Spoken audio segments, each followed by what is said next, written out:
প্রিয় দর্শক বন্ধুরা, আসসালামু আলাইকুম। ঢালাই কাজে কি ধরনের পানি ব্যবহার করা যাবে, কি ধরনের পানি ব্যবহার করা যাবে না, এই বিষয়টা আপনাদের অনেকের মনে জানবার ইচ্ছা জাগে। এই ভিডিওর মাধ্যমে সেই বিষয়টি আমি আপনাদের মাঝে উপস্থাপন করব।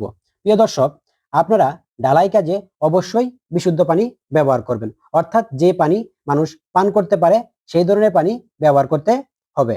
তারপর আপনারা খেয়াল করবেন, আপনারা যে পানি দিয়ে ঢালাই করছেন সেই পানিতে কোনোভাবেই কাদামাটি মিশ্রণ থাকা যাবে না।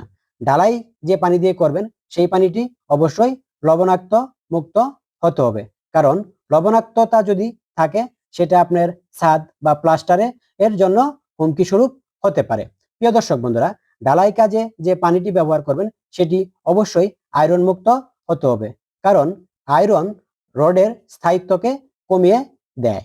আশা করি আপনারা বুঝতে পারছেন কি ধরনের পানি ঢালাই কাজে ব্যবহার করা যাবে